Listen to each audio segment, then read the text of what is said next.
When two commercial divers plan an inspection of a damaged hydroelectric dam, they expect to be in and out in just 15 minutes.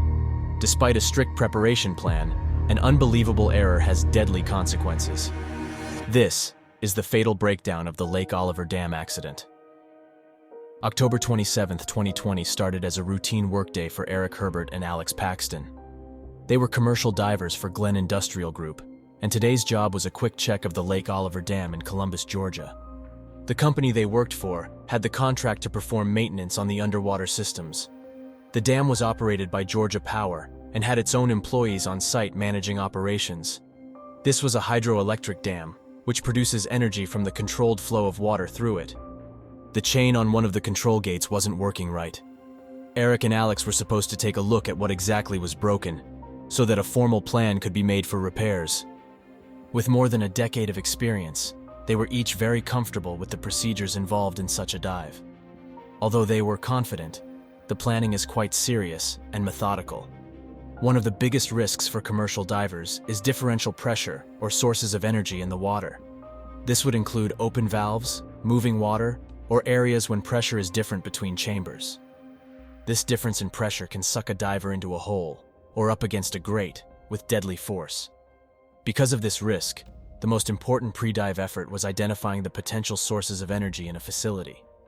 These were usually listed one by one on a checklist.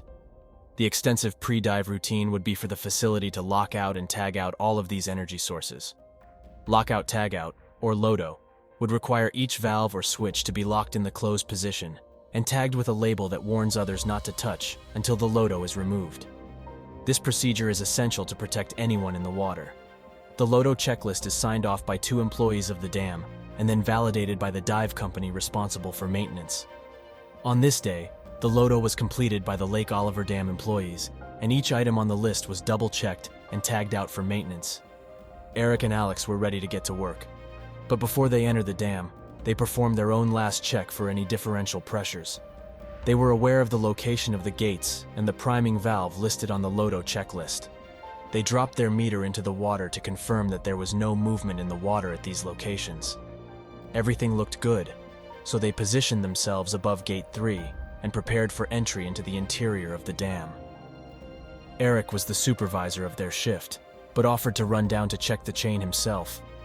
He knew that the repairs ahead would require lots of diving, so he offered to go down for this instead of his diving partner. Alex waved him off and said he'd jump in to see what was going on. The area they were entering was a water-filled chamber where the main gates to the dam resided. It was fully connected to the main body of lake water. The door to the gate would be raised by a chain when the gates were open. In the open position, water flows through to the turbine to produce electricity. When it was closed, the power plant was not in operation. This main flow of water would move through the penstock to the turbines where electricity would be produced from the turning of the turbine system. The water would then empty into the lower part of the river. When the gates were closed, the penstock pipe would empty out and essentially be an open chamber leading to the turbines. On this day, after the LOTO was complete, the penstock was in fact mostly empty because all the gates were locked shut. With everything tagged, Alex felt perfectly safe diving into the narrow column of water. He started at the top of the chain and slowly moved down as he looked for any defects. He was wearing a helmet camera and a light to record what he might find. As part of his standard diving gear, he had a light and camera on his helmet, communications with the surface tender, and an air umbilical continuously supplying him with air. As he moved down the chain past the 20-foot mark, it was all routine and things looked as expected. The chain was fine, so he continued to slide down little by little.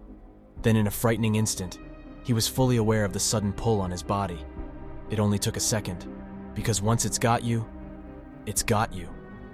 His arm was closest to the hole, and it disappeared down the pipe before he could attempt any response. His body was now largely plugging the hole, which created an even greater force where the water was still moving. With a violent force of 850 pounds of pressure, it was impossible to pull his arm back or resist the force of the column of water. He screamed out, "I'm stuck! I'm stuck!" Alex's arm was being pulled into a 10-inch pipe with overwhelming force. His body was pulled so hard against the surface of the dam, he could hardly expand his chest to breathe. Eric immediately began to try to pull him up, but there was no amount of pulling that could release Alex from this trap. Eric and the dam employees were trying to figure out what pressure differential could possibly exist to cause such suction. All the Lodo locations were rechecked, but they were off and tagged, as had already been confirmed several times before the dive ever began. It took more than 30 minutes to figure out where the suction came from and to get the valve properly closed. So, what had gone wrong?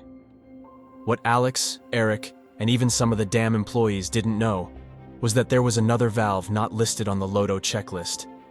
This pipe was to prime the penstock before opening the main gate.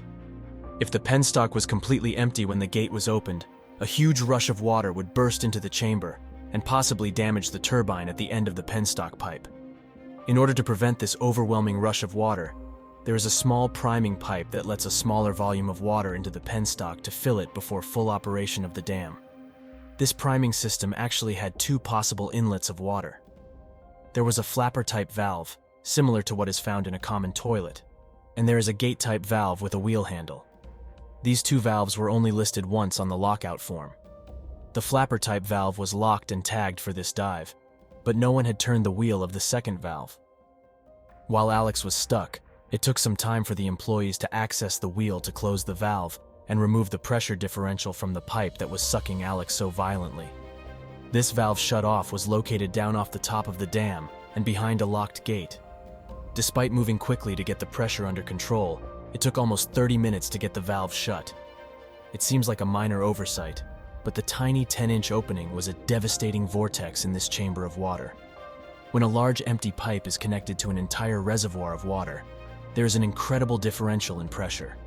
This differential is called delta P. In mathematics, the symbol delta means change.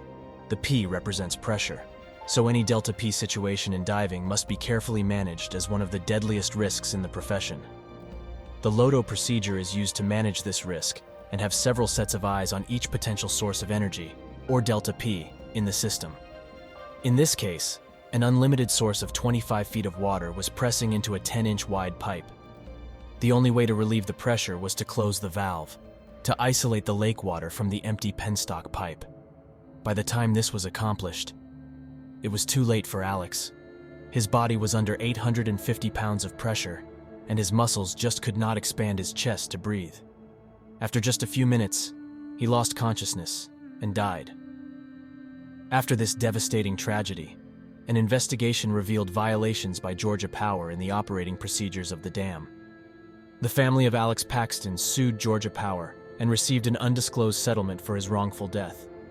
It seems as if everyone was following the many procedures and plans to make sure that no delta P situations exist, but the main checklist was missing an essential valve. The lack of drawings being supplied to the dive company was also a major failure. After this incident, the Lodo checklist was updated to include all valves in the dam. The loss of Alex Paxton was caused by a devastating oversight in an essential component of any lockout-tagout plan. How can you have a list that's important enough to get triple-checked for closure, but not include an absolutely essential valve on that list? I'm gonna have him keep small, like just hold your slack. Roger.